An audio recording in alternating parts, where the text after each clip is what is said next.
Hey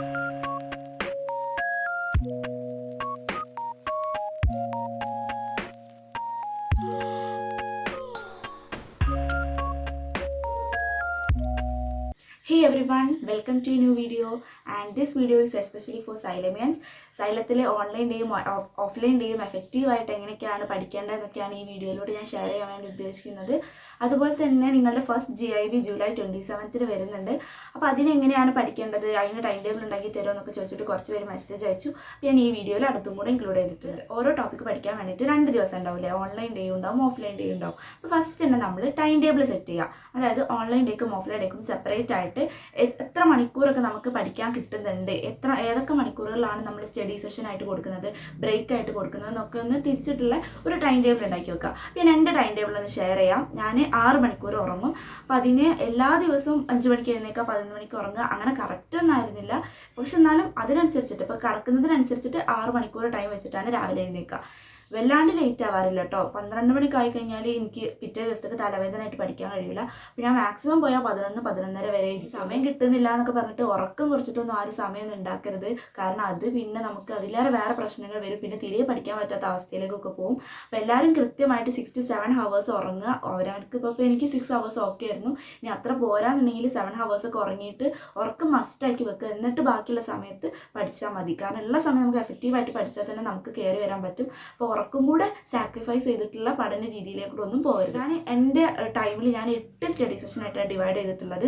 first study session വരുന്നത് 5:30 to 7 പിന്നെ 7-7 നമ്മൾ ഹോസ്റ്റലിൽ ബ്രേക്ക്ഫാസ്റ്റ് തരിക.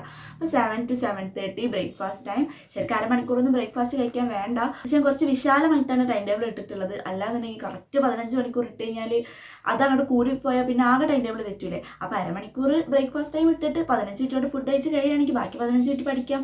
അരമണിക്കൂർ ബ്രേക്ക് കിട്ടിയാൽ അരമണിക്കൂർ ബ്രേക്ക് എടുക്കണമെന്നൊന്നുമില്ല.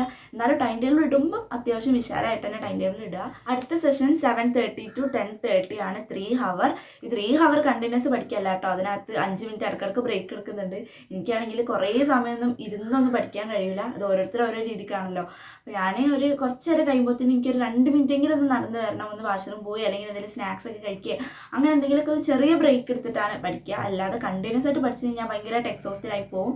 ഇനി 10:30 to 11 ബ്രേക്കാണ്. അത് ആ സമയത്താണ് ബാത്ത് കാര്യങ്ങളൊക്കെ കഴിക്കുക. അപ്പം അത് കഴിഞ്ഞിട്ട് 11 to 12:30 നെക്സ്റ്റ് സ്റ്റഡി സെഷൻ വന്നു. 12:30ക്കാണ് നമ്മുടെ ലഞ്ച്. 12:30 to 1 ലഞ്ചാണ്. വീണ്ടും ഞാൻ അരമണിക്കൂർ തന്നെ ലഞ്ച് ടൈമിന് കൊടുക്കുന്നുണ്ട്. അതിനുശേഷം 1 to 2:30 വരെ അടുത്ത സ്റ്റഡി സെഷനാണ്. 2:30 to 2:45 വരെ ഒരു ചെറിയ ബ്രേക്ക്. പ്രെയർ ഒക്കെ ഉണ്ടെങ്കിൽ പ്രെയർ ലഞ്ച് ടൈമിൽ തീർക്കുകയാണെങ്കിൽ അപ്പോൾ തീർക്കും, അല്ലെങ്കിൽ ഈ ടൈമിലാണ് വെക്കുക. പിന്നെ അതിനുശേഷം 2:45 മുതൽ 4 മണി വരെ അടുത്ത സ്റ്റഡി സെഷനാണ്. പിന്നെ 4 മണിക്ക് സ്നാക്സ്, 4 മണി to 4:30 വീണ്ടും അരമണിക്കൂർ ബ്രേക്ക്, 4:30 to 7:30 സ്റ്റഡി സെഷൻ. ഇതിനകത്ത് ഇതുപോലെ മഗ്‌രിബിൻ്റെ ടൈം കറക്റ്റ് 6 to 7 ഇങ്ങനെ വേരി ചെയ്യാണല്ലോ ചെയ്യുക. അപ്പോൾ അതിനനുസരിച്ച് ഒരു 15-20 മിനിറ്റ് അതിനിടയിൽ ബ്രേക്ക് എടുക്കും. അതിന് 7:30ക്കാണ് dinner. 7:30 to 8 o'clock dinner. 8 to 9:30 next study session. 9:30ക്ക് വീണ്ടും ബ്രേക്കാണ്, ഒരു 15 മിനിറ്റ്. ആ സമയത്താണ് നൈറ്റ് പ്രെയർ ഒക്കെ അപ്പോഴാണ് തീർക്കുക. പിന്നെ അതിനുശേഷം last 9:45 to 10:45 last study session. ഒരു 11 മണിക്ക് ഉറങ്ങണം എന്നുണ്ടെങ്കിൽ ഒരു 10:45 ആകുമ്പോഴത്തേനും പഠിത്തമൊക്കെ നിർത്തി, എന്നാലാണ് ബാത്റൂമിലൊക്കെ പോയി ബെഡിലൊക്കെ എത്തുമ്പോഴത്തേനും ഒരു 15 മിനിറ്റ് വേണമല്ലോ. അപ്പോൾ 10:45 പഠിത്തം അവസാനിപ്പിച്ചാലാണ് ഒരു 11 മണിക്ക് ആകുമ്പോഴത്തേനും കിടക്കാൻ പറ്റുക. അപ്പം ഇങ്ങനെയാണ് എൻ്റെ ടൈം ടേബിൾ പോകുന്നത്. അപ്പം ഇതുപോലെ തന്നെ ഫോളോ ചെയ്യണമെന്നല്ല, ഞാൻ എൻ്റെ ടൈം ടേബിൾ ഷെയർ ചെയ്യുമെന്ന് കുറച്ച് പേര് ചോദിച്ചതുകൊണ്ട് പറഞ്ഞതെന്നുള്ളൂ. ഇതിനകത്ത് 8 സ്റ്റഡി സെഷൻസ് ആണുള്ളത്. ടോട്ടൽ 14 മണിക്കൂർ വരുന്നുണ്ട്. പക്ഷേ സത്യമായിട്ടും തുടക്കം മുതൽ എൻ്റെ ഇതുവരെയായിട്ട് 14 മണിക്കൂറൊന്നും വന്നിട്ടില്ല കേട്ടോ. എൻ്റെ ആവറേജ് എന്ന് പറഞ്ഞാൽ 8 to 10 മണിക്കൂറാണ് ഉണ്ടാവുക. പിന്നെ ഞാൻ LMRPൻ്റെ സമയത്താണ് കുറേയൊക്കെ ഇരുന്ന് പഠിക്കാനൊക്കെ തുടങ്ങി. ഒരു 12 to 14 മണിക്കൂർ LMRPൻ്റെ സമയത്താണ് എത്തിച്ചിട്ടുള്ളത്. അല്ലാണ്ട് തുടക്കത്തിലൊക്കെ എനിക്ക് 10 മണിക്കൂറൊക്കെയാണ് എൻ്റെ മാക്സിമം പോയിട്ടുള്ളത്. കാരണം ഇതേമാതിരി അരമണിക്കൂറൊക്കെ ബ്രേക്ക് തന്നെ ആയിട്ട് എടുക്കും. പിന്നെ അതുപോലെ തന്നെ ഞാൻ അത്യാവശ്യം ടോക്കറ്റീവ് ആയിട്ടുള്ള പേഴ്സണാണ്. ഇടയ്ക്ക് എന്തെങ്കിലുമൊക്കെ ഒരു 5 മിനിറ്റ് ബ്രേക്കിന് ഇറങ്ങുമ്പം അത് കഥ പറഞ്ഞിട്ട് ഒരു 10-15 മിനിറ്റ് അങ്ങനെ കുറേ പോകും. പിന്നെ അതുപോലെ ഉച്ചയ്ക്കുള്ള ഉറക്കം, രാവിലെ ഉള്ള ഉറക്കം, അതൊക്കെ കഴിഞ്ഞ് വരുമ്പോഴത്തേനും എനിക്കൊരു 10 മണിക്കൂറൊക്കെ കിട്ടുള്ളൂ. അപ്പോൾ അത് നമ്മളതിനനുസരിച്ചൊക്കെ പഠിക്കുക. പക്ഷെ ഞാൻ ലാസ്റ്റിലെത്തിയപ്പോൾ LMRP നല്ലോണം ഇരുന്ന് പഠിച്ചിട്ടുണ്ടായിരുന്നു. അതുപോലെ ഏപ്രിൽ മാസത്തിൽ നല്ലോണം എഫക്റ്റീവായിട്ട് പഠിച്ചു. ഏപ്രിലൊക്കെ ലാസ്റ്റത്തെ 1 വീക്കിൽ ഞാൻ വേറൊരു ബ്രേക്ക് കൊടുത്തിട്ടില്ല. അങ്ങനെ വല്ലാണ്ടൊന്നും കഥ പറഞ്ഞ സമയമൊന്നും കളയാണ്ട് 10 മിനിറ്റ് 15 മിനിറ്റ് കൊണ്ട് മാക്സിമം ഫുഡ് കഴിച്ച് തീർക്കും. അങ്ങനെയായിരുന്നു ആ ഒരു വീക്ക് പഠിച്ചത്. പക്ഷെ അതുകൊണ്ട് തന്നെ ഞാൻ ലാസ്റ്റ് എത്തിയപ്പോൾ ഭയങ്കരമായിട്ട് എക്സോസ്റ്റഡ് ആയി. നീറ്റിൻ്റെ 2-3 ദിവസമൊക്കെ ആയപ്പോഴത്തേനും. കാരണം അങ്ങനെ ഒരു 1 വീക്ക് ഞാൻ അത്ര അത്ര ഇരുന്ന് പഠിച്ചിട്ടുള്ളൂ. പക്ഷെ അപ്പോഴത്തേന് ഭയങ്കരമായിട്ട് എക്സോസ്റ്റഡ് ആയി. അപ്പോൾ നമുക്ക് കാരണം ഓരോരുത്തർക്കും ഓരോ രീതിയിലുണ്ടാവും. അപ്പോൾ നിങ്ങൾ ആലോചിച്ച് നോക്കി, ഞാൻ തുടക്കം മുതൽ ഇതുപോലെ 14 മണിക്കൂർ ഇരുന്ന് പഠിക്കുകയെന്നുണ്ടെങ്കിൽ ഞാൻ ഭയങ്കരമായിട്ട് എക്സോസ്റ്റ് ആയി പോകും. ഈ ഒരു ഇയർ തന്നെ എനിക്ക് കംപ്ലീറ്റ് ചെയ്യാൻ പറ്റിയെന്ന് വരില്ല. അപ്പോൾ അതുകൊണ്ട് തന്നെ നമ്മൾ ഹോസ്റ്റലിൽ പല കുട്ടികളുണ്ടാവും, പലർക്കും പല രീതിയാണ്. ചിലവരൊക്കെ ഇതുപോലെ തന്നെ തുടക്കം മുതലേ 15 മണിക്കൂർ ഇരുന്ന് പഠിക്കുന്നവരൊക്കെ ഉണ്ട്. അപ്പോൾ അവരുടെയൊക്കെ കണ്ടിട്ട് നമുക്ക് പറ്റുന്ന പോലെ പഠിച്ചാൽ മതി. ഈ ഓൺലൈൻ ഡേയിൽ നമ്മൾ എന്തൊക്കെയാണ് ചെയ്യേണ്ടതെന്ന് വെച്ചാൽ, ഇപ്പോൾ ഫസ്റ്റ് തന്നെ ആസ് എ ബിഗിനർ, ഞാൻ ആദ്യം തന്നെ നമ്മൾ അത്യാവശ്യം ബേസൊന്നും ഇല്ലാത്തൊരു കുട്ടിയാണെന്നുണ്ടെങ്കിൽ എന്തൊക്കെ കാര്യങ്ങളാണ് ചെയ്യേണ്ടതെന്നാണ് ഫസ്റ്റ് പറയുന്നത്. അപ്പോൾ ആദ്യം നമ്മളെ മെയിൻ ടാസ്ക് എന്ന് പറഞ്ഞാൽ, പിറ്റേ ദിവസത്തെ ഫിസിക്സിനും കെമിസ്ട്രിക്കും ഫിസിക്സിലൊരു ഡേ ഉണ്ടാവും, കെമിസ്ട്രിയിലൊരു ഡേ ഉണ്ടാവും. ആ 2 ഡേൻ്റെയും ക്ലാസ് കണ്ട് DPP കംപ്ലീറ്റ് ചെയ്യുക എന്നുള്ളതാണ് നമ്മുടെ ഫസ്റ്റ് ടാസ്ക്. അതിന് തന്നെയാണ് കുറേ ടൈം എടുക്കുക അല്ലേ. അപ്പം അത് നല്ല വൃത്തിക്ക് ക്ലാസ് കേൾക്കുമ്പോൾ വെറുതെ ക്ലാസ് കണ്ട് അങ്ങനെ DPP ഒരു കടമ തീർക്കുന്ന പോലെ കംപ്ലീറ്റ് ചെയ്താൽ പോരാ. വൃത്തിയായിട്ട് ക്ലാസ് കേട്ട് കോൺസെപ്റ്റ് നല്ല ക്ലിയർ ആക്കി തന്നെ മനസ്സിലാക്കി പോവുക. വീഡിയോ ക്ലാസ് കാണുന്ന സമയത്ത് എന്തെങ്കിലും ഡൗട്ട് ഉണ്ടെങ്കിൽ സൈഡിൽ DPP തന്നെ മാർക്ക് ചെയ്ത് വെക്കുക. പിറ്റേ ദിവസം നമുക്ക് ടീച്ചേഴ്സിനോട് ചോദിച്ച് അത് ക്ലിയർ ആക്കി പോകേണ്ടതാണ്. അപ്പോൾ ക്ലാസ് കാണുന്ന സമയത്ത് നല്ല വൃത്തിക്ക് തന്നെ ഓരോ കോൺസെപ്റ്റും ക്ലിയർ ആക്കി ഡൗട്ട് ഉണ്ടെങ്കിൽ അപ്പം മാർക്ക് ചെയ്ത് പോവുക. പിന്നെ ഇനി ചെയ്യേണ്ട വെച്ചാൽ, ഒരു ടോപ്പിക്ക് ക്ലാസ് കേട്ട ഉടനെ വീഡിയോ പോസ് ചെയ്യുക. എന്നിട്ട് ആ ടോപ്പിക്കിൽ വരുന്ന ക്വസ്റ്റ്യൻസ് ഒക്കെ സ്വന്തമായിട്ട് ചെയ്യുക. എന്നിട്ട് മാത്രം വീഡിയോ ഓൺ ആക്കിയിട്ട് ശരിയാണോ എന്ന് ചെക്ക് ചെയ്താൽ മതി. ക്വസ്റ്റ്യൻ പോലും ടീച്ചേഴ്സ് വായിക്കുന്നത് കാത്ത് നിൽക്കേണ്ട. ക്ലാസ് കഴിഞ്ഞ് ടോപ്പിക്ക് പഠിപ്പിച്ച ഉടനെ വീഡിയോ പോസ് ചെയ്യുക. കാരണം ടീച്ചേഴ്സ് ആ ക്വസ്റ്റ്യൻ വായിച്ച് എന്താണെന്നൊക്കെ പറഞ്ഞിട്ട് നമ്മൾ സൊല്യൂഷൻ ചെയ്യല്ല വേണ്ടത്. നമ്മൾ തന്നെ ക്വസ്റ്റ്യൻ വായിച്ച് നമ്മൾ തന്നെ മനസ്സിലാക്കണം എന്താണ് ചോദിച്ചിട്ടുള്ളത്, എന്താണ് ക്വസ്റ്റ്യൻ എന്നൊക്കെ നമ്മൾ തന്നെ സ്വയം മനസ്സിലാക്കി ക്വസ്റ്റ്യൻ ചെയ്യാൻ വേണ്ടി ശ്രമിക്കുക. എന്നാലേ എന്തെങ്കിലും തെറ്റുണ്ടെങ്കിൽ നമുക്ക് ആ തെറ്റൊക്കെ തിരുത്തിയിട്ട് മുന്നോട്ട് പോകാൻ പറ്റുള്ളൂ. അപ്പോൾ ക്ലാസ് കാണുമ്പോൾ ടോപ്പിക്ക് പഠിപ്പിച്ച് കഴിഞ്ഞ് ഉടനെ വീഡിയോ പോസ് ചെയ്തിട്ട് ബാക്കി ആ ടോപ്പിക്കിൽ വന്നിട്ടുള്ള 3-4 ക്വസ്റ്റ്യൻ ഉണ്ടാവും. അത് നമ്മൾ സ്വന്തമായിട്ട് തന്നെ ചെയ്തിട്ട് വീഡിയോ ഓൺ ആക്കിയിട്ട് ക്രോസ് ചെക്ക് ചെയ്യുക. അതിനുശേഷം അങ്ങനെ ഓരോരോ ടോപ്പിക്കും കവർ ചെയ്ത് പോവുക. അതുപോലെ തിയറിയിലാണെങ്കിലും ക്വസ്റ്റ്യനിലാണെങ്കിലും എന്തെങ്കിലും ഡൗട്ട് ഉണ്ടെങ്കിൽ പിറ്റേ ദിവസത്തേക്ക് വേണ്ടിയിട്ട് മാർക്ക് ചെയ്ത് വെക്കുക. അങ്ങനെ നമ്മൾ ഇത് കംപ്ലീറ്റ് ചെയ്യുക. ഫിസിക്സിലെ ഡേയും കെമിസ്ട്രിയിലെ ഡേയും പിറ്റേ ദിവസത്തേക്ക് പഠിക്കാനുള്ള ഡേ ഫിസിക്സ് കെമിസ്ട്രി കംപ്ലീറ്റ് ചെയ്യുക. ബയോളജി ആണെങ്കിലും അതെ, ബയോളജി അതുപോലെ തന്നെ പഠിക്കുക. ബയോളജി NCERT ആണ് മെയിൻ ഇമ്പോർട്ടൻ്റ് തന്നെ. പിന്നെ DPP വെച്ചിട്ട് പഠിക്കുക. NCERTയിലെ എല്ലാ പോയിന്റ്സും തന്നെ DPPക്ക് അത് കൊടുത്തിട്ടുണ്ട്. DPPയിലുള്ള MCQസും ചെയ്യാം. ഇതാണ് നമ്മുടെ മെയിൻ ടാസ്ക് വരുന്നത്. അതിനുശേഷം ചെയ്യേണ്ട എന്താ, ആ 2 ടോപ്പിക്കിലും ഇപ്പോൾ ഫിസിക്സിൽ ആ ഒരു പെർട്ടിക്കുലർ ഡേയിൽ വരുന്ന ടോപ്പിക്സ് ഉണ്ടാവില്ലേ, ആ ടോപ്പിക്സിൻ്റെ NCERT തുറന്നിട്ട് NCERTയിൽ അവിടെ വരുന്ന എക്സാമ്പിളുകളും എക്സസൈസും ചെയ്യാം. എക്സാമ്പിൾ ഇതുപോലെ തന്നെ അതിൽ സൊല്യൂഷൻ ടെക്സ്റ്റിൽ തന്നെ കൊടുത്തിട്ടുണ്ട്. അതുപോലെ നോക്കി ചെയ്ത് നമ്മൾ സ്വന്തമായിട്ട് ചെയ്യാൻ പറ്റുന്നുണ്ടോ നോക്കിയിട്ട് NCERT എക്സാമ്പിളും എക്സസൈസും ചെയ്ത് തീർക്കുക. ഇനി സമയം ഉണ്ടാവുകയാണെങ്കിൽ MCQ ക്വസ്റ്റ്യൻസും കൂടെ ചെയ്യാം. അപ്പോൾ ഞാൻ പറഞ്ഞല്ലോ നേരത്തെ എൻ്റെ ടൈം ടേബിൾ അനുസരിച്ചിട്ട് 14 hour വരുന്നുണ്ടെന്ന്. ആസ് എ ബിഗിനർ നിങ്ങൾ എന്തായാലും 10 to 12 hour എങ്കിലും പഠിക്കാൻ വേണ്ടി നോക്കുക. 12 hour മാക്സിമം പറ്റുന്നുണ്ടോ എന്നൊക്കെ ശ്രമിക്കുക, കിട്ടുന്നുണ്ടോ എന്ന്. കാരണം എന്നാലാണ് നമുക്ക് പെൻഡിങ്സ് വരാതൊക്കെ തീർക്കാൻ വേണ്ടി പറ്റുള്ളൂ. ഒരു 12 hour കിട്ടുകയാണെന്നുണ്ടെങ്കിൽ നമ്മൾ 3 hour ഫിസിക്സും 3 hour കെമിസ്ട്രിയും, അതായത് ഇപ്പം ഈ DPPൻ്റെ ക്ലാസ് കണ്ട് വീഡിയോ ക്ലാസ് കണ്ട് DPP കംപ്ലീറ്റ് ചെയ്യാൻ വേണ്ടിയിട്ട് 3 hour ഫിസിക്സും 3 hour കെമിസ്ട്രിക്കും കൊടുക്കാമെന്ന് വിചാരിക്കാം. ചിലപ്പോൾ 2.5 ഒക്കെ മതിയാവും. എന്നാലും ഞാൻ 3 hour തന്നെ ഫിസിക്സും 3 hour തന്നെ കെമിസ്ട്രിക്കും കൊടുത്തു. അപ്പോൾ 6 hour കഴിഞ്ഞു. ഇനി ബോട്ടണി 1 hour, സുവോളജി 1 hour. അപ്പോൾ എത്രയായി? അപ്പോൾ 8 മണിക്കൂർ കഴിഞ്ഞു. ഇനി ബാക്കി 4 മണിക്കൂറുണ്ട്. ഇതിനകത്ത് 1 മണിക്കൂർ മതി NCERT ഫിസിക്സിൽ, അരമണിക്കൂർ NCERT കെമിസ്ട്രിയിൽ, അരമണിക്കൂർ. 1 hour കൊണ്ട് തന്നെ നമുക്ക് NCERT കംപ്ലീറ്റ് ചെയ്യാൻ വേണ്ടി പറ്റും. കാരണം ഓരോ ദിവസത്തെ ടോപ്പിക്കിനകത്ത് ഒരു 5-6 ക്വസ്റ്റ്യൻ, മാക്സിമം പോയാൽ 10 ക്വസ്റ്റ്യനൊക്കെ ചെയ്യാനുണ്ടാവുള്ളൂ. അതിനൊരു അരമണിക്കൂർ തന്നെ മതിയാവും എന്നാണ് എനിക്ക് തോന്നുന്നത്. അതൊരു അരമണിക്കൂർ തന്നെ മതിയാവും. അപ്പോൾ 1 hour കൊണ്ട് NCERTയും ചെയ്ത് കഴിയും. ഈ ബാക്കി 3 hour ഉണ്ട്. ഈ ബാക്കിയുള്ള 3 മണിക്കൂറിനകത്ത് എന്ത് ചെയ്യണം? ഈ ടോപ്പിക്കിനകത്തുള്ള MCQs ഇപ്പം സൈലത്തിൽ തന്നെ പ്രൊവൈഡ് ചെയ്യും. കഴിഞ്ഞ വർഷം 5 എന്നുള്ള പേരിലായിരുന്നു മെറ്റീരിയൽ ഇറക്കിയത്. ഇത്തവണ ഇനി 5 ആണോ എന്നറിയില്ല. എന്താണെങ്കിലും ഒരു മെറ്റീരിയൽ തരുമല്ലോ, ആ മെറ്റീരിയൽ ചെയ്യാൻ വേണ്ടി നോക്കുക. ഇപ്പം ആ മെറ്റീരിയൽ കിട്ടിയിട്ടില്ലെങ്കിൽ ഇപ്പോൾ തൽക്കാലം ലൈബ്രറിയിൽ നിന്ന് ഏതെങ്കിലും ബുക്ക് എടുത്തിട്ട് ഇപ്പോൾ തുടങ്ങിയിട്ടുള്ള ചാപ്റ്റേഴ്സൊക്കെ അതിൽ കംപ്ലീറ്റ് ചെയ്യുക. പിന്നെ മെറ്റീരിയൽ കിട്ടിയിട്ട് ബാക്കിയുള്ള ചാപ്റ്റേഴ്സ് മുതൽ അതിനകത്ത് ചെയ്തു പോയാൽ മതി. അപ്പോൾ അങ്ങനെ ചെയ്യുക. പിന്നെ ഇനിയിപ്പോൾ അഥവാ MCQs ചെയ്യാൻ ടൈം കിട്ടിയിട്ടില്ലെങ്കിൽ സാരല്ല, പറ്റുന്നത്രത്തോളം ചെയ്യുക. ഇനിയിപ്പോൾ നിങ്ങളൊരു റിപ്പീറ്റർ ആണ്, അല്ലെങ്കിൽ അത്യാവശ്യം നല്ല ബേസ് ഉള്ള ഒരാളാണെന്ന് വിചാരിക്കുക. അങ്ങനെയാണെങ്കിൽ ഈ വീഡിയോ ക്ലാസ് ഒന്ന് ഫുള്ള് കാണും. ഈ 3 മണിക്കൂറിനൊന്നും ആവശ്യമില്ല. അപ്പം ജസ്റ്റ് DPP ഇങ്ങനെ വായിച്ച് പോയിട്ട് എന്തെങ്കിലും ഡൗട്ടുള്ള സ്പെസിഫിക് ടോപ്പിക്കിൻ്റെ മാത്രം വീഡിയോ ക്ലാസ് കണ്ട് ക്ലിയർ ആക്കി ബാക്കി DPPത്തെ ക്വസ്റ്റ്യൻ ചെയ്ത് പോവുക. എന്നിട്ടുള്ള സമയത്ത് NCERT വായിക്കുകയും ചെയ്യുക, എക്സാമ്പിൾ ചെയ്യുക, എക്സസൈസ് ചെയ്യുക, ഇതുപോലെ MCQs പ്രാക്ടീസ് ചെയ്യുക. അത്യാവശ്യം ബേസിൻ്റെ കോൺസെപ്റ്റ് ഒക്കെ ക്ലിയർ ആണ് എന്നുള്ള ഒരാളാണെങ്കിലാണ് ഈ ഒരു രീതി ഫോളോ ചെയ്യേണ്ടത്. കഴിഞ്ഞ വർഷം ഞാൻ പറഞ്ഞു എനിക്ക് 635 ആയിരുന്നു മാർക്ക്. അപ്പോൾ അത്യാവശ്യത്തിന് എനിക്ക് കോൺസെപ്റ്റും അറിയായിരുന്നു, ക്വസ്റ്റ്യൻസും അത്യാവശ്യമൊക്കെ ചെയ്യാൻ അറിയും. തവണ അപ്പോൾ ഒന്നും കൂടെയൊക്കെ ഒന്ന് ബ്രഷപ്പ് ചെയ്യുക. അതുപോലെ ക്വസ്റ്റ്യൻസ് എക്സ്ട്രാ കുറച്ചും കൂടെ ക്വസ്റ്റ്യൻസ് പ്രാക്ടീസ് ചെയ്യുക. അതൊക്കെയാണ് ഞാൻ ഈ റിപ്പീറ്റിംഗ് ഇയറിൽ ചെയ്തത്. അതുകൊണ്ട് തന്നെയാണ് തോന്നുന്നു അത്യാവശ്യം കോൺസെപ്റ്റൊക്കെ അറിയാവുന്നത് കൊണ്ട് തന്നെ ആയിരിക്കും തുടക്കത്തിൽ ഇങ്ങനെ ഇരുന്നൊന്നും പഠിക്കാൻ എന്നെ കൊണ്ട് പറ്റാഞ്ഞത്. 8 to 10 അവർ തന്നെ പഠിച്ചിട്ടുള്ളൂ. അപ്പം അതിന് എനിക്ക് തോന്നുന്നു അതുകൊണ്ടായിരിക്കാം. പക്ഷേ നിങ്ങൾക്ക് അത്ര ഒരു ബേസ് ഒന്നും ഇല്ലാത്ത ഒരാളാണെങ്കിൽ അത്ര ഒന്നും പഠിച്ചാൽ പോരാ. എന്തായാലും ഒരു 12 അവർ തന്നെ പഠിക്കാൻ വേണ്ടി നോക്കുക. എന്നാലാണ് ഈ ഇന്ന കാര്യങ്ങളൊക്കെ നമുക്ക് തീർക്കാൻ വേണ്ടി പറ്റുള്ളൂ. അപ്പോൾ അതുപോലെ നിങ്ങൾ ടൈം ടേബിൾ എന്തായാലും നിങ്ങളുടെ ഇഷ്ടത്തിന് ഉണ്ടാക്കുക. അതിനൊരു 12 അവർ വരുന്ന രീതിയിൽ വേണം ഉണ്ടാക്കാൻ വേണ്ടിയിട്ട്. ഒരു എക്സാമ്പിളായിട്ടാണ് ഞാൻ എൻ്റെ ടൈം ടേബിൾ കാണിച്ചത്. അതിനകത്ത് 14 അവർ കിട്ടുന്നുണ്ട്. എന്താണെങ്കിലും അതിനെ ഇങ്ങനെ ഡിവൈഡ് ചെയ്യുക. 3 അവർ ഫിസിക്സ്, കെമിസ്ട്രി, വീഡിയോ ക്ലാസ് കണ്ട് DPP കംപ്ലീറ്റ് ചെയ്യാൻ വേണ്ടിയിട്ട്. പിന്നെ അരമണിക്കൂർ വെച്ച് 1 അവർ NCERT കംപ്ലീറ്റ് ചെയ്യുക. 1 അവർ ബോട്ടണി, 1 അവർ സുവോളജി. എന്നിട്ട് ബാക്കി വരുന്ന 3 അവർ ടൈം ഉണ്ടാവും. ആ സമയത്ത് എക്സ്ട്രാ MCQs ക്വസ്റ്റ്യൻസ് പ്രാക്ടീസ് ചെയ്യുക. അത് നിങ്ങൾ തന്നെ ഷെഡ്യൂൾ ചെയ്താൽ മതി. ടു ഡു ലിസ്റ്റ് എങ്ങനെ ഉണ്ടാക്കി ഇങ്ങനെ വെക്കുക, ഇന്ന സമയത്ത് ഇന്നത് ചെയ്യാന്നൊക്കെ പറഞ്ഞിട്ട്. ഇന്നിപ്പോൾ ഒരുപോലെ നേരിക്കൂല പഠിക്കുക. ഇന്നിപ്പോൾ രാവിലെ ബയോളജി ആണെങ്കിൽ നാളെ ഫിസിക്സ് ആയിരിക്കും, മറ്റന്നാൾ കെമിസ്ട്രി ആയിരിക്കും. പിന്നെ എന്നും അങ്ങനെ ഫിക്സഡ് ഒന്നും ആവില്ല. പക്ഷേ ഈ ടൈം, ഈ സ്റ്റഡി സെഷൻ ടൈം കാര്യങ്ങളൊക്കെ ഏകദേശം ഇതുപോലെ തന്നെയാണ് പോയിട്ടുണ്ടായിരുന്നത്. അപ്പോൾ ആദ്യം അതുപോലെ ടൈം ടേബിൾ സെറ്റാക്കി വെക്കുക. എന്നിട്ട് ഇങ്ങനെ ഡെയിലി ടു ഡു ലിസ്റ്റ് ഉണ്ടാക്കിയാൽ മതി. നാളെ ഇന്ന സമയം ഞാൻ ഇന്ന കാര്യമാണ് ചെയ്യുക, ഇന്ന സമയം ഇന്ന ചെയ്യുക എന്നൊക്കെ പറഞ്ഞിട്ട്. പിന്നെ അതുപോലെ ഈ ഓൺലൈൻ ഡേയിൽ കുറച്ച് സമയം നമ്മൾ റിവിഷന് വേണ്ടിയിട്ട് മാറ്റി വെക്കേണ്ടതുണ്ട്. അതല്ലാതെ ഇപ്പോൾ തുടങ്ങിയിട്ടല്ലുള്ളൂ. അപ്പോൾ ഈ ചാപ്റ്ററൊക്കെ കഴിഞ്ഞ് കുറച്ച് എത്തുമ്പോഴത്തേനും നമുക്ക് മുന്നെടുത്ത ചാപ്റ്ററൊക്കെ റിവൈസ് ചെയ്യണം. അല്ലെങ്കിൽ മുന്നെടുത്ത ചാപ്റ്ററിൽ NCERT ഒന്നും കംപ്ലീറ്റ് ആയിട്ടില്ല, അല്ലെങ്കിൽ MCQs ക്വസ്റ്റ്യൻസ് ചെയ്ത് തീർന്നിട്ടില്ല, അതൊക്കെ പെൻഡിങ് തീർക്കാനും കൂടെ നമ്മളൊരു 1 അവറോ അല്ലെങ്കിൽ അങ്ങനെ എന്തെങ്കിലും ഇത്തിരി സമയം ഓൺലൈൻ ഡേയിൽ വേണ്ടി മാറ്റി വെക്കാം. ഞാൻ എൻ്റെ ഈ സ്റ്റഡി സെഷനിൽ 11 to 12:30 എന്ന് പറഞ്ഞ 1.5 അവറില്ലേ, അത് ഡെയിലി അന്നത്തെ ദിവസത്തിന് വേണ്ടിയിട്ടല്ല പഠിക്കൽ. ആ 1.5 അവർ ഞാൻ എല്ലാ ഓൺലൈൻ ഡേയിലും പെൻഡിങ് തീർക്കാൻ വേണ്ടിയിട്ട് അല്ലെങ്കിൽ റിവിഷന് വേണ്ടിയിട്ട് മാറ്റി വെക്കുന്ന ഒരു സ്റ്റഡി സെഷൻ ആയിരുന്നു. അപ്പോൾ നമ്മൾ ഡെയിലി ഇത്ര മണിക്കൂർ റിവിഷന് വേണ്ടിയിട്ടോ പെൻഡിങ് തീർക്കാനൊക്കെ വേണ്ടിയിട്ട് മാറ്റി വെക്കുക ഓൺലൈൻ ഡേയിൽ. അപ്പോൾ നമുക്ക് ഇതിപ്പോൾ ഏതെങ്കിലും ചാപ്റ്റർ ഇങ്ങനെ പെൻഡിങ് ആയി കഴിഞ്ഞാൽ അതിനായിട്ട് നമ്മളൊരു ദിവസം മാറ്റി വെച്ച് നമുക്ക് കിട്ടൂല.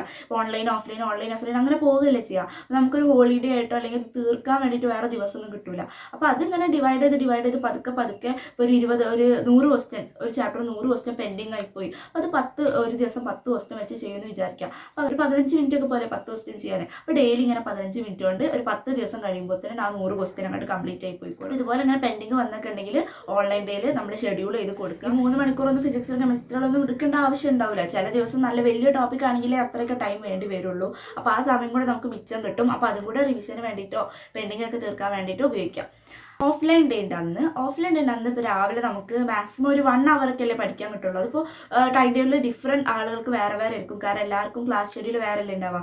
ഞാൻ 7:30 ക്ലാസ് തുടങ്ങിയിട്ട് 7:30 എക്സാം സ്റ്റാർട്ട് ചെയ്ത് 8 മണിക്ക് ക്ലാസ് തുടങ്ങുന്നതായിരുന്നു. ഞങ്ങൾ വെച്ചിട്ട് അങ്ങനെയായിരുന്നു. അപ്പോൾ രാവിലെ എന്തായാലും ഒരു 3/4 മണിക്കൂർ 1 അവറൊക്കെ പഠിക്കാൻ കിട്ടുള്ളൂ.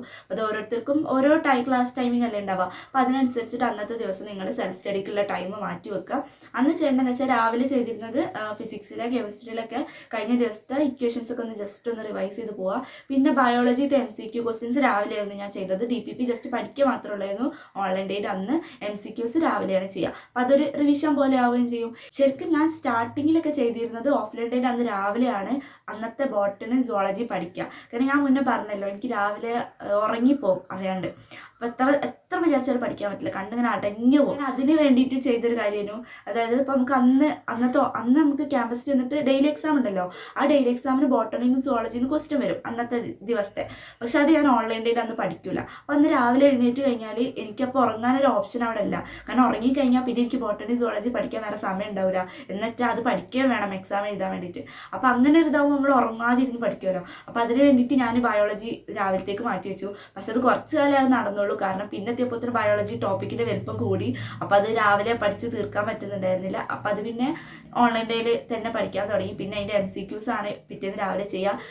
രാവിലെ ഉറങ്ങിപ്പോകുന്ന ദിവസം ആ MCQs പെൻഡിങ് ആവും. അത് പിന്നെ ക്യാമ്പസിൽ ചെന്നിട്ട് എന്തെങ്കിലും ബ്രേക്ക് ടൈമിലൊക്കെ ചെയ്ത് തീർക്കുകയാണ് ചെയ്യുക. അന്നത്തെ ആ ടൈമിൽ പെൻഡിങ് ആയത്.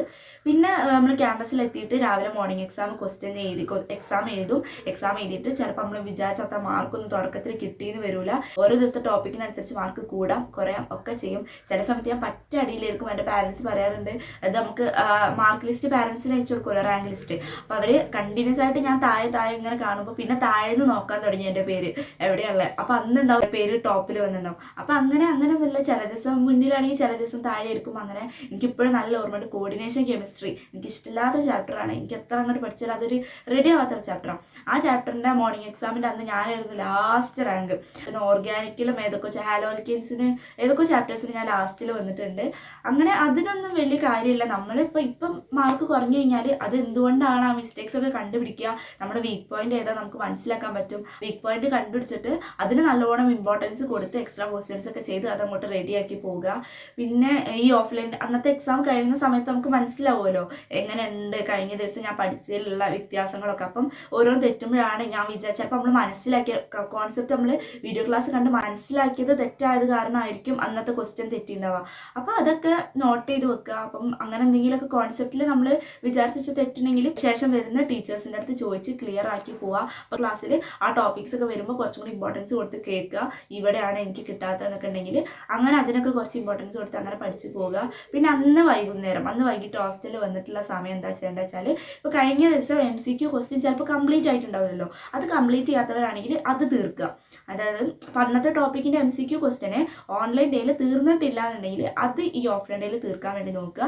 അത് ഓൾറെഡി തീർന്നു കഴിഞ്ഞാണെങ്കിൽ എന്ത് ചെയ്യുക, എക്സ്ട്രാ ഇപ്പോൾ നമുക്ക് അന്നത്തെ എക്സാമിന് മാർക്ക് കുറവാണെങ്കിൽ ആ ടോപ്പിക്ക് അത്ര വീക്കാണെന്നല്ലേ ഇതിനർത്ഥം. അപ്പോൾ അതിൽ വേണമെങ്കിൽ ലൈബ്രറിയിൽ നിന്ന് ബുക്ക് എടുത്തിട്ട് എക്സ്ട്രാ കുറച്ചും കൂടെ ക്വസ്റ്റ്യൻസ് ആ ടോപ്പിക്കിൽ ചെയ്യുക. എല്ലാ ചാപ്റ്ററും എല്ലാ ടോപ്പിക്കും ഒരേ ഇമ്പോർട്ടൻസ് കൊടുത്ത് എല്ലാത്തിനും കുറേ ക്വസ്റ്റ്യൻ ചെയ്യേണ്ട ആവശ്യമില്ല. എല്ലാത്തിനും ഒരു സർട്ടൻ നമ്പർ ഓഫ് ക്വസ്റ്റ്യൻസ് ചെയ്തതിന് ശേഷം പിന്നെ നമുക്ക് ഡിഫിക്കൽട്ടായിട്ട് തോന്നുന്ന മാർക്ക് കയറി വരാത്ത ടോപ്പിക്സിന് മാത്രം കുറച്ചും കൂടെ ശ്രദ്ധ കൊടുത്തിട്ട് അതിൽ കുറച്ചും കൂടെ ക്വസ്റ്റ്യൻസ് ചെയ്ത് പ്രാക്ടീസ് ചെയ്യാണ് വേണ്ടത്. ഇനിയിപ്പം അങ്ങനെയൊന്നും ഇല്ലാന്നുണ്ടെങ്കിൽ ആ ഓഫ്ലൈൻ ഡേയിൽ എന്ത് ചെയ്യാം, ഇതുപോലെ റിവിഷന് വേണ്ടി മാറ്റിവെക്കാം. GAB വരുന്നുണ്ട്, GABൻ്റെ റിവിഷൻ, GABത്തെ ചാപ്റ്റേഴ്സിൻ്റെ ചിലപ്പോൾ എന്തെങ്കിലുമൊക്കെ പെൻഡിങ് ഉണ്ടാവും, അതൊക്കെ കംപ്ലീറ്റ് ചെയ്യാൻ വേണ്ടിയിട്ട് മാറ്റിവെക്കാം. അങ്ങനെയാണ് ഒരു ഓൺലൈൻ ഡേയും ഓഫ്ലൈൻ ഡേയും നമ്മൾ കൊണ്ടുപോകേണ്ടത്. അപ്പോൾ ഇതുപോലെ തന്നെ എന്തായാലും നമുക്ക് മുന്നോട്ട് പോയിക്കൊള്ളണമെന്നൊന്നുമില്ല. അപ്പോൾ ഞാൻ തന്നെ ചില ഓൺലൈൻ ഡേയിൽ നമ്മൾ തീരെ പ്രൊഡക്റ്റീവ് ആയിരിക്കില്ല, അന്നത്തെ മൊത്തം പെൻഡിങ് ആയിപ്പോൾ DPP തന്നെ മാത്രം കംപ്ലീറ്റ് ആക്കി NCERT പെൻഡിങ് വെക്കും, അന്നത്തെ MCQs പെൻഡിങ് വെക്കും. നമ്മൾ ഓരോ ദിവസം ഓരോ മൂഡിലിരിക്കും ഉണ്ടാവുക. ചില ദിവസങ്ങളിൽ നമുക്ക് തീരെ പഠിക്കാൻ പറ്റാണ്ട് പ്രൊഡക്റ്റീവ് ആവാത്ത സമയങ്ങളൊക്കെ വരൂലേ. അപ്പോൾ അപ്പോഴും നമ്മളിങ്ങനെ അയ്യോ ഇത് പെൻഡിങ് ആയി വെച്ച് ടെൻഷൻ ആക്കൊന്നും വേണ്ട. ആ പെൻഡിങ് ഉള്ളതൊക്കെ തൊട്ടടുത്ത് ഈ വരുന്ന ഓൺലൈൻ ഡേയ്സുകളിലായിട്ട് ഇങ്ങനെ ഇതുപോലെ ഷെഡ്യൂൾ ചെയ്ത് കുറച്ച് സമയം വെച്ചിട്ട് പെൻഡിങ് ഒക്കെ തീർക്കാവുന്നതന്നെ ഉള്ളൂ. അപ്പോൾ അതിലൊന്നും അങ്ങനെ വലിയ കാര്യമില്ല. നമുക്ക് പറ്റുന്ന പോലെയൊക്കെ നമ്മൾ പഠിക്കുക. ഇങ്ങനെ ഭയങ്കര എന്തൊക്കെ ഉണ്ട്, ഇങ്ങനെയൊക്കെ പഠിക്കണമല്ലോ, അത് ചെയ്യണമല്ലോ, ഇത് ചെയ്യണമല്ലോ. ഇപ്പോൾ യൂട്യൂബിൽ തന്നെ പലരും പല രീതിയിൽ പഠിക്കണം എന്നൊക്കെ പറയുന്നുണ്ടാവും. അപ്പോൾ എല്ലാം കൂടെ കേട്ടിട്ട് കൺഫ്യൂഷനാക്കി വെച്ച് സ്ട്രെസ്സ് കൂട്ടുമൊന്നും വേണ്ട. നമുക്ക് പറ്റുന്ന പോലെ നമ്മൾ പഠിച്ചാൽ മതി. ഹോസ്റ്റലിലുള്ളവർക്കാണെങ്കിൽ അറിയായിരിക്കും ഓരോ കുട്ടിയും ഓരോ രീതിക്കായിരിക്കും പഠിക്കുക. ചിലർ രാവിലെ നിന്ന് പഠിക്കുന്നവരുണ്ട്, രാത്രി നിന്ന് പഠിക്കുന്നവരുണ്ട്, വായിച്ച് പഠിക്കുന്നവരുണ്ട്, എഴുതി പഠിക്കുന്നവരുണ്ട്. അങ്ങനെ പലർക്കും പല മെത്തേഡ് ഓഫ് സ്റ്റഡിയാണ്. അപ്പോൾ നമുക്ക് പറ്റുന്ന പോലെ പഠിച്ച് പോയാൽ മതി. എപ്പോഴും പോസിറ്റീവായിട്ടിരിക്കുക. ഇപ്പോൾ ഈ തുടക്കത്തിലൊക്കെ എക്സാമിന് മാർക്ക് കുറയുന്ന സമയത്ത് ഇങ്ങനെ ഫുൾ നെഗറ്റീവായിട്ട് ഇരുന്ന് കഴിഞ്ഞാൽ അങ്ങനെ ബാക്കോട്ട് പോയുള്ളൂ. പക്ഷെ നമ്മളെപ്പോഴും ഇങ്ങനെ പോസിറ്റീവായിട്ട് ഞാനിത് കൺസിസ്റ്റൻ്റ് ആയിട്ട് പഠിച്ചു കഴിഞ്ഞാൽ ലാസ്റ്റിലേക്ക് ഞാൻ കയറി വരും എന്നുള്ള ഒരു മൈൻഡ് സെറ്റിൽ തന്നെ പോവുക. അങ്ങനെ ആകുമ്പോൾ നമുക്ക് കയറി വരാൻ പറ്റും. കഴിഞ്ഞ വർഷം തന്നെ ഈ 400 തുടക്കത്തിൽ 400, 300 വാങ്ങിയവരൊക്കെ നീറ്റ് എക്സാമിന് 600+ സ്കോർ ചെയ്തിട്ടുണ്ട്. അപ്പോൾ അതൊക്കെ നമ്മളെങ്ങനെ ആ ഒരു വർഷം ഇപ്പം ആദ്യം തുടക്കത്തിൽ തന്നെ 700 ക്രോസ് ചെയ്യുകയാണെന്നുണ്ടെങ്കിൽ പിന്നെ നമ്മൾ റിപ്പീറ്റ് ചെയ്യേണ്ട ആവശ്യമില്ലല്ലോ. കഴിഞ്ഞ നീറ്റ് തന്നെ കിട്ടിപ്പോയിണ്ടാവില്ലേ. തുടക്കത്തിൽ നമുക്ക് മാർക്ക് എന്തായാലും കുറവായിരിക്കും, കാരണം നമ്മൾ പഠിക്കാൻ തുടങ്ങല്ലേ ഉള്ളൂ. ഇത് പഠിച്ച് ഒരു 1 ഇയർ ഒക്കെ കംപ്ലീറ്റ് ആയി ലാസ്റ്റിൽ എത്തുമ്പോഴത്തേക്കും നമ്മൾ അടിപൊളിയായിട്ടുണ്ടാവും, നല്ല മാർക്കൊക്കെ കയറാൻ തുടങ്ങിയിട്ടുണ്ടാവും. അപ്പോൾ അതിന് വേണ്ട എന്താ, പോസിറ്റീവായിട്ടിരിക്കുക, എപ്പോഴും സെൽഫ് കോൺഫിഡൻസ് ഉണ്ടാവുക, കൺസിസ്റ്റൻ്റ് ആയിട്ട് വർക്ക് ചെയ്യുക. സമയം കിട്ടുന്നില്ല എന്ന് വിചാരിച്ചിരിക്കരുത്. എല്ലാവർക്കും ഒരേ സമയമാണ് കിട്ടുന്നത്. ഉള്ള സമയം മാക്സിമം യൂട്ടിലൈസ് ചെയ്യാൻ വേണ്ടി നോക്കുക. പിന്നെ അതുപോലെ എന്ത് പ്രശ്നം ഉണ്ടെങ്കിൽ നമ്മൾ ലക്കിയാട്ടോ, നമുക്ക് അടിപൊളിയായിട്ട് ഫാക്കൽറ്റീസ് തന്നെ ഉണ്ട് സൈലത്തിൽ. അപ്പോൾ നമുക്ക് അങ്ങനെ എന്ത് പ്രശ്നം ഉണ്ടെങ്കിലും അവരോട് ചെന്ന് ചോദിച്ചാൽ മതി. അത് അവരുടെ അടുത്ത് നമ്മളെ പ്രശ്നങ്ങളൊക്കെ പറയാം. അപ്പോൾ അവരുടെ അടുത്ത് എന്തായാലും അതിനുള്ള സൊല്യൂഷൻ ഉണ്ടാവും. നമുക്കതിന് എന്തെങ്കിലുമൊക്കെ പരിഹാരങ്ങൾ പറഞ്ഞു തരും. അതുവഴി നമുക്ക് മാർക്ക് ഇമ്പ്രൂവ് ചെയ്യാൻ പറ്റും. കോർഡിനേറ്റർ LN സാറോട് പറയാം. അതുപോലെ തന്നെ നമുക്ക് ഓരോ ഹോസ്റ്റലിൽ ഇൻചാർജുള്ള ടീച്ചേഴ്സ് ഉണ്ടാവില്ലേ, ആ ഫാക്കൽറ്റീസിനോട് പറയാം. അതെല്ലാം നമുക്ക് ഇഷ്ടപ്പെട്ട വേറെ ആരോടെങ്കിലും പറയാം. എല്ലാവരും നമ്മളെ സപ്പോർട്ട് ചെയ്യാൻ വേണ്ടിയിട്ട് നിൽക്കുന്നവരാണ്. ആരും നമ്മളെ ആരും നമ്മളെ അവോയ്ഡ് ചെയ്യൊന്നുമില്ല.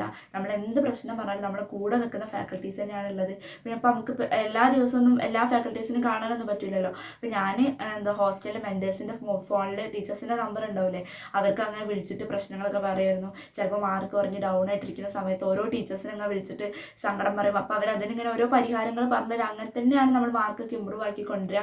ടീച്ചേഴ്സിൻ്റെ അടുത്ത് എല്ലാം ഷെയർ ചെയ്യുക. നിങ്ങൾക്ക് എന്ത് പ്രശ്നം ഉണ്ടെങ്കിലും, അത് അക്കാദമിക്കലായിക്കോട്ടെ, പേഴ്സണൽ ഇഷ്യൂസ് ആയിക്കോട്ടെ, എല്ലാവരുമായിട്ട് ഷെയർ ചെയ്യുക. നമ്മളിങ്ങനെ ഉള്ളിലൊതുക്കി നിൽക്കുമ്പോഴാണ് ആകെ സ്ട്രെസ്സായിട്ട് നമുക്ക് ഒരുമാതിരി ഇടങ്ങാറാവുക. അപ്പോൾ അതൊക്കെ അവരുമായിട്ട് ഷെയർ ചെയ്യുക. അപ്പോൾ അവർ നമ്മളെ സപ്പോർട്ടായിട്ട് നമ്മളെ കൂടെ ഉണ്ടാകുമ്പോൾ തന്നെ നമുക്ക് നല്ലൊരു കോൺഫിഡൻസും പോസിറ്റീവ് മൈൻഡൊക്കെ ഉണ്ടാവും. GAB ജൂലൈ 27 വരുന്നത്. അപ്പോൾ നിങ്ങൾ നോക്കി, ഇനിയിപ്പോൾ ഒരു 10 days അല്ലേ ഉള്ളത്. അപ്പോൾ ഫസ്റ്റ് GAB ആയതുകൊണ്ട് ചിലപ്പോൾ അത്ര വലിയ കുഴപ്പമുണ്ടാവില്ല, കാരണം ഇപ്പോൾ പഠിച്ച ചാപ്റ്റേഴ്സ് തന്നെയല്ലേ ഉണ്ടാവുക. അപ്പോൾ അത്ര വലുതായിട്ടൊന്നും റിവൈസ് ചെയ്യാനൊന്നും ഉണ്ടാവില്ല. അപ്പോൾ അതങ്ങനെ പോയാൽ മതി. ഇനിയിപ്പം ഇനി ഓരോ GABകളും ഇങ്ങനെ ആഡ് ചെയ്തല്ലേ ഇവരിടുന്നത്. അതായത് ഈ GABക്ക് വരുന്ന ചാപ്റ്റേഴ്സിനോടൊപ്പം തന്നെ അടുത്ത GABന്റെ സിലബസിൽ ചാപ്റ്റേഴ്സ് ആഡ് ചെയ്യും. പിന്നെ അടുത്ത GAB വരുമ്പോൾ ഇതേ ചാപ്റ്റേഴ്സ് ഉണ്ടാവുകയും ചെയ്യും, അടുത്തത് ആഡ് ചെയ്യുകയും ചെയ്യും. അങ്ങനെ ആഡ് ചെയ്താണ് ഓരോ തവണ GAB നടത്തുക. ചെയ്യേണ്ടത് എന്താ വെച്ചാൽ ആ GABയിൽ പുതുതായിട്ട് ആഡ് ചെയ്ത ചാപ്റ്റർ ഉണ്ടാവില്ലേ, ആ ചാപ്റ്ററിന്റെ DPP റിവൈസ് ചെയ്യുക. മുന്നേ ആഡ് ചെയ്ത് വന്ന ചാപ്റ്റേഴ്സിന്റെ ഷോർട്ട് നോട്ട് റിവൈസ് ചെയ്യുക. ഷോർട്ട് നോട്ട് എന്തായാലും മസ്റ്റാണ്. എല്ലാ ചാപ്റ്ററും നിങ്ങൾ ഷോർട്ട് നോട്ട് ഉണ്ടാക്കിയിരിക്കണം. ആ ഷോർട്ട് നോട്ട് കാരണം ഇങ്ങനെ ഓരോ GABs വരുന്ന സമയത്ത് നമുക്കത് ഷോർട്ട് നോട്ട് വെച്ചിട്ട് റിവൈസ് ചെയ്യാം. എല്ലാപ്പോഴും നമുക്ക് ഇങ്ങനെ DPP റിവൈസ് ചെയ്യാൻ പറ്റില്ലല്ലോ. അപ്പോൾ ഷോർട്ട് നോട്ട് വെച്ച് ഇങ്ങനെ റിവൈസ് ചെയ്തുകൊണ്ടിരിക്കുക. ഇപ്പോഴത്തെ GABക്ക് വരുന്ന സമയത്ത് എല്ലാ സബ്ജക്റ്റിൽ നിന്ന് 2 ചാപ്റ്റർ വെച്ചല്ലേ ഉള്ളത്. അപ്പോൾ അതിൻ്റെയൊക്കെ DPP ജസ്റ്റ് വേഗം ഒന്ന് റിവൈസ് ചെയ്ത് പോകുക. ഇപ്പോൾ കഴിഞ്ഞ തന്നെ ആയതുകൊണ്ട് സ്പീഡിൽ തന്നെ പോകുന്നുണ്ടാവും. അപ്പോൾ അതിനെങ്ങനെയാണ് ഷെഡ്യൂൾ ചെയ്യേണ്ടതെന്ന് വെച്ചാൽ ഇതുപോലെ GAB റിവിഷന് വേണ്ടിയിട്ട് എല്ലാ ഓൺലൈൻ ഡേയും ഒരു അരമണിക്കൂർ മാറ്റിവെക്കുക, അല്ലെങ്കിൽ ഓഫ്ലൈൻ ഡേയിലെ എല്ലാ അന്നത്തെ നൈറ്റും GAB റിവിഷന് വേണ്ടി മാറ്റിവെക്കുക. ആ സമയങ്ങളിൽ ഈ DPP അങ്ങനെ റിവൈസ് ചെയ്ത് പോകുക. ഞാനിപ്പോൾ ഫസ്റ്റ് GABക്ക് ഞാൻ അങ്ങനെ ഫുൾ DPP റിവൈസ് ചെയ്തിട്ടില്ലായിരുന്നു. കാരണം അതിപ്പോൾ കഴിഞ്ഞ DPP തന്നെ അല്ലേനോ. അപ്പോൾ അതിൻ്റെ ഷോർട്ട് നോട്ട് തന്നെ വായിച്ച് പോയിട്ടുണ്ടായിരുന്നത്. പിന്നെ അതിൻ്റെ സമ്മറി, പോയിന്റ്സ് പോയിന്റർ അതൊക്കെ ഓരോ ചാപ്റ്റർ കഴിയുമ്പോൾ വായിക്കാൻ വേണ്ടി ശ്രമിക്കുക. ഒരു ചാപ്റ്റർ കഴിഞ്ഞ് കഴിഞ്ഞാൽ അത് വായിച്ചിട്ട് അത് ഹൈലൈറ്റ് ചെയ്ത് വെക്കുക. പിന്നെ ഓരോ GABക്ക് പോകുന്ന സമയത്തും ആ ഹൈലൈറ്റഡ് പോയിന്റ്സ് ഒന്ന് വായിച്ചിട്ട് അടുത്ത മാസത്തിൽ ഉണ്ടാവുന്ന GAB എന്ന് പറഞ്ഞാൽ അടുത്ത 2 ചാപ്റ്ററും കൂടെ ആഡ് ചെയ്യുമായിരിക്കും. പിന്നെ ആ സമയത്ത് ഇപ്പോൾ ഉള്ളത് ഫിസിക്സിലുള്ള യൂണിറ്റ് സെൽ മെഷർമെന്റ് വണ്ടിയല്ലേ. ഇനി അടുത്ത GABക്ക് ചിലപ്പോൾ വരിക അതിനോടൊപ്പം തന്നെ ഇതും ഉണ്ടാവും. അതിൻ്റെ കൂടെ തന്നെ 2D ലോസ് ഓഫ് മോഷൻ ആയിരിക്കും ഉണ്ടാവുക. അപ്പോൾ നിങ്ങൾ ചെയ്യേണ്ട എന്താ, 2D ലോസ് ഓഫ് മോഷൻ്റെ DPP റിവൈസ് ചെയ്യുക. സ്ട്രെയിറ്റ് ലൈൻ്റെയും യൂണിറ്റ് സെൽ മെഷർമെൻറ്റിൻ്റെയും ഷോർട്ട് നോട്ട് വായിച്ചു പോവുക. പിന്നെ അടുത്ത GAB വരുന്ന സമയത്ത് അപ്പം ആഡ് ചെയ്ത 2 ചാപ്റ്റേഴ്സിൻ്റെ DPP റിവൈസ് ചെയ്യുക. ഇതിൻ്റെയൊക്കെ ഷോർട്ട് നോട്ട് റിവൈസ് ചെയ്യുക. അങ്ങനെ കുറച്ച് എത്തുമ്പോഴത്തേനും പിന്നെ എല്ലാം ഒന്ന് റിവൈസ് ചെയ്യാൻ ടൈം കിട്ടില്ല. അപ്പോഴത്തേന് ഈ ഫസ്റ്റത്തെ 2 ചാപ്റ്റർ അപ്പോൾ കുറേ ഒരു 3-4 GABക്ക് 2-3 GABക്ക് റിവൈസ് ചെയ്തിട്ട് അതങ്ങോട്ട് തങ്ങിയിട്ടുണ്ടാവും. പിന്നെ അടുത്ത GABക്ക് റിവൈസ് ചെയ്യാണ്ട് പോയാൽ തന്നെ നമുക്ക് ആൻസർ ചെയ്യാൻ പറ്റും. അപ്പം അങ്ങനെ നോക്കുക. പിന്നെ ഓരോ ഡെയിലി എക്സാം കഴിയുമ്പോഴും GAB എക്സാം കഴിയുമ്പോഴൊക്കെ ശ്രദ്ധിക്കേണ്ട എന്താ, എക്സാം എഴുതുന്നതിനെക്കാട്ടിലും ഇമ്പോർട്ടൻസ് ആണ് പോസ്റ്റ് എക്സാം അനാലിസിസിനുള്ളത്. അപ്പോൾ അത് എന്തുകൊണ്ടാണ് ഓരോ ക്വസ്റ്റ്യൻ തെറ്റിയത് എന്നുള്ളത് കണ്ടുപിടിക്കുക. ആ തെറ്റിനെ ആവർത്തിക്കാതിരിക്കുക. തെറ്റിൽ എന്തായാലും ഉണ്ടാവും, കെയർലെസ് ആയിട്ട് തെറ്റുന്നുണ്ടാവും, നമുക്ക് ക്വസ്റ്റ്യൻ ചെയ്ത് പ്രാക്ടീസ് ആവാത്തത് കൊണ്ടുള്ള തെറ്റുകളുണ്ടാവും. പലതരത്തിൽ നമുക്ക് എന്തായാലും തെറ്റാതിരിക്കേണ്ടവരാ. പക്ഷെ ആ തെറ്റെന്താണെന്ന് കണ്ടുപിടിക്കണം. ആ തെറ്റ് വീണ്ടും ആവർത്തിക്കാണ്ടിരിക്കാൻ വേണ്ടി ശ്രമിക്കുക. അപ്പം അങ്ങനെയൊക്കെ നോക്കുക. എല്ലാവരും അടിപൊളിയായിട്ട് തന്നെ പഠിക്കുക. ഇനി എന്തെങ്കിലുമൊക്കെ നിങ്ങൾക്ക് സജഷൻസ് ഉണ്ടെങ്കിൽ കമൻറ്റ് ബോക്സിലൂടെ അറിയിക്കുക. ഞാൻ വീണ്ടും വീഡിയോസൊക്കെ ചെയ്യാവുന്നതാണ്. ബൈ.